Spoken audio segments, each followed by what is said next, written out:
Hello there, you vinyl junkies, you CD spinners, you dirty streamers, you music lovers of all persuasions. How are you doing? Welcome back to Full Record Jacket, and Ben is with I me. am. I'm here. I'm here with my hair. Look, you have taken a mickey out of it in the green room. I I thought you'd been weaving or something. I thought for a second your microphone wasn't working, but we do have you. Yes, You're on different equipment I at the am. moment. Yeah, temporarily on different equipment. Got some old style Marshall headphones on, and I've got my hair swept back and my serial killer That's very. glasses. Look at them. You look like a cross between David Koresh and David Beckham. I look a cross between David Koresh and Jeffrey Dahmer. Are we like I've forgotten who Jeffrey Dahmer the is. cannibalistic serial killer? He Ah, yeah, released yeah, three him. Yeah, albums I back in knew the him. '60s. Right, did he? Okay. Bit like Charles Yeah, yeah. Manson. They were getting a murderous supergroup together. Imagine that. Well, we're here to talk That about a supergroup. because you could have what's his I name on mean, producing it, couldn't you? What's the one with the mad hair? Did the Wall of Sound? the prof- oh, Yvonne Spectre, yeah. Spectre. Yeah. So, but anyway, on to other things. Yeah, talking about, well, a supergroup. Well, I'm obviously not a supergroup in the sense of a proper supergroup is when people who've previously been in other bands Get together. get together, isn't it? That's a supergroup. But this is a superstar group we're talking about. We've talked about them before. We have to make excuses for the fact that we know some people hate them, but we don't hate them. We're talking about U2. Us two. You two. You know, they Well, two. them four, really, isn't it? Maybe they only changed their name. Yeah, them Maybe four. they didn't really Or think about them it. Yeah. them four, or them three at the moment, because, well, obviously Larry is still a member of the band, but he's not performing at their current gigs. But he is on the latest U2 record. Now, what are we going to talk about? Are we going to talk about the Sphere? Are we going to talk About the about Sphere. this Atomic City single? And we're also going to talk about an album that you've been listening to. There we are. Yeah. That's the Yeah. one that came out in April. Yeah. So I don't know what order we're going to talk about those things Let's go in. for the Shall we just Sphere. talk about the? Let's go for the Sphere because Let's go for the that's Sphere. mental. Yeah. So I think this has been talked about quite a lot. It's been covered in the media. If you read music publications, you've probably seen it. But if you don't know, U2 are currently doing a run of concerts. I think they were booked to do 25 shows. It started right near the end of September.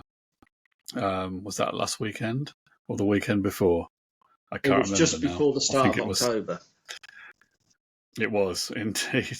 So it was 2 weeks ago they started this, and this venue in Las Vegas called the Sphere, which is Spherical. a venue unlike any It's other. mental. Yeah, It's so crazy.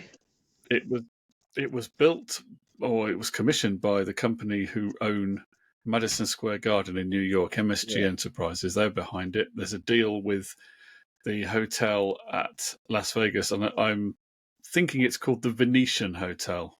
I may have got that Are wrong. they I think that's the blind? hotel that's tied in. Oh, I've been in that hotel. You know, there's a fake Venice on the Oh, is ground there? floor. Yeah, there's canals, there's gondolas. You can get in a And does it gondola and go down smell? the river. I know that's one thing that they didn't replicate, but It's not really Venice, then, is it? it's ultimate Las Vegas tack, that one. But this Sphere, some facts about it from what I recall. I think it's over 500 feet across. They reckon it's the largest spherical building or even spherical object that's ever been Well, I don't know created. about that. The It is, sun of is course, quite big, Phil. And that's Jupiter's true. pretty large That's as true. well. Yeah, yeah. Mars might be bigger than Yeah, that as yeah. well, So, and let's not even go into Uranus. hey! But someone had to say you started the planet thing. Someone was going to do it. But no, in terms of man-made objects, the biggest sphere, although of course it is flat on the Well, bottom because it's got a well, floor. But depending on your persuasion, that the planets are man-made, aren't they? So, but that's a deep indeed, conversation for another time. that's a bit too Yeah. deep. Now, this venue, of course, it's got LED lights on the outside and the inside. So the exterior of the thing can be made to look like anything because it's just like a great big spherical TV screen, so they can project anything on it. They made it look like an eye, I think, and they made it look like they had a Maybe baby in an on it. They had a astronaut's speaking, helmet, didn't they? this, yeah, all sorts of stuff, all sorts of hype, and on the inside, I think it's the largest LED screen ever made, and it's also got 1,600 speakers. And apparently, the speakers are located actually behind the LED screen. And there's some kind of, you can get these hi-fi speakers that will actually put signals out, and they will reconfigure themselves according to the acoustics of your All room. right, yeah, yeah, That's you can get some speakers that do that. They send out these various frequencies, and they calibrate themselves to give the best sound in your room. Well, this speaker system in the Sphere works something like that apparently. So when the audience is in there, obviously the audience is absorb bass and whatever, and it's supposed to give you a great sound wherever you are in the thing. yeah. Now, of course, I've not been there. I've only read about it, but I have watched quite a few videos that people have put on Yeah, I since watched one the the other day YouTube with gig, and Zane Lowe. I did actually also watch a complete gig, the whole of the first performance by U2, 2 hours of it, which someone had put together from all the different mobile footage that was on there. So they had sort of Yeah. multiple mobile phone angles and a pretty good sound recording. And so they made this bootleg of the concert, which was quite watchable, actually. I mean, I feel like I've watched an official video Well, of this yeah, concert. It was pretty impressive. So, where was I going with this? What was I saying? Oh, yeah, the speakers and yeah. the sound. It's supposed to sound great. And also, one guy said, normally the gig, if you get down close to the band, if you get near the front of the stage, the trade-off there normally is, although you get a fantastic view and a fantastic visual Bypass the experience being sound. close to the act, you do often get bad, muddy sound. You don't often hear as well. Obviously, if you're further back, you can get a pristine, or you can get the right position for the sound, but you don't see anything really unless you're just watching it on the screen. Now, he said in this Sphere, if you get close to the band, and he was close to the band, one guy I saw talking about it, he said the sound is still great. So you get the best of both worlds there. And he said, and if you've got a ticket further back, even right at the back, you get a much better experience than you would at any conventional venue, because you get good sound and you get this enormous visual thing to look Yeah, the at. visuals So spectacularly, spectacle it is quite is spectacular. I mind mean, blowing. yeah, I mean, U2 commissioned a number of artists to come up with backdrops for some of the songs. See I the mean, there was Elvis one, one. I think it, yeah, I did see Yeah, the yeah, Elvis one. There was also one where they had a cube made of numbers, and it made the audience feel as if they were in a cube rather than in a sphere because of this visual trick, and it made it look as if there was a flat ceiling descending down upon them that wasn't really yeah. there. Because they also had Vegas, didn't they? Where they were a time lapse thing where it was taking That's Vegas right. back to. That's right. That's right. Because they did one song. They did the song "Atomic City," which is about Vegas, and they had.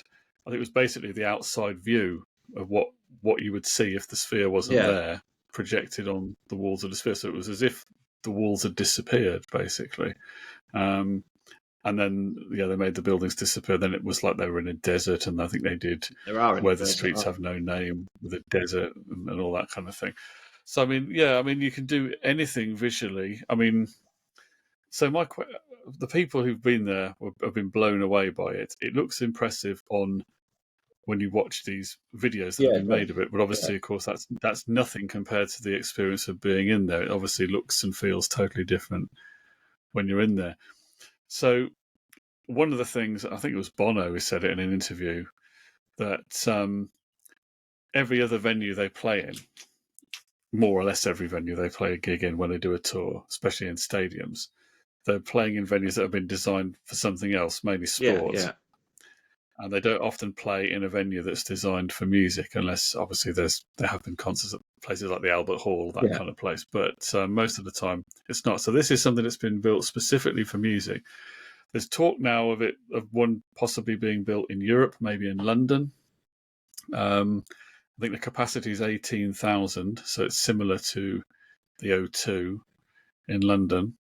So it fits in well with these sort of mini residences that these artists do, 20 gigs or so at the same venue. We could go watch Celine Dion in it. That'd be amazing. You could. You I could. won't be going to watch that before. So Ever. what are your thoughts about this? I mean, is this the future of live music? Is it too much of a visual gimmick, or what? My biggest concern would have been, are you going to be too interested in what you're watching on the screen rather than what's going in your lug holes? But I suppose Yeah, I suppose it almost becomes like cinema, isn't it? Because you are watching, when you go to cinema, you're hearing sound and visual. So I suppose it just encapsulates all the things that humans like about a night out: visual stimulation and audio stimulation. And some beers. yeah. I mean, they did have a segment in the middle where, because the thing they've done with this tour, well, it's not a tour, a residency, whatever you want to call it, they're calling it Achtung Baby. Or is it called U2 UV Achtung Baby Live? What So does the they UV are stand for? playing, I don't presume it means ultraviolet, but Nah, because there is a song Ultraviolet Light My Way on the nah. album. So, but they are playing all the songs from the Achtung Baby album, not entirely in the original order, but pretty much. And what they do is they come on, they start the show very much with the same run of songs that when I saw them in '93 when they did the original tour Oh, for I went that to see album. you too. I did. I saw them. That was a great gig. I'm only taking. But yeah, they start with Zoo Station, even better than the real thing, The Fly. But then after they've done a few songs from Achtung Baby, they do break, and they on this first gig they played a number of songs from the Rattle and Hum Oh album, yes, yeah. and apparently they were going to be focusing on a different album each night to give them a bit of Oh, so they can variety. sell more But they tickets. did, Possibly. yeah, they did those songs, and then they went back to Achtung Baby. And when they went back to Achtung Baby, they were doing some of the less well-known songs from the album, so things like Ultraviolet and Acrobat and Love Is Blindness, which are not really ones that are played on the radio. Yeah, So this was like a bit of a segment for the hardcore U2 fans.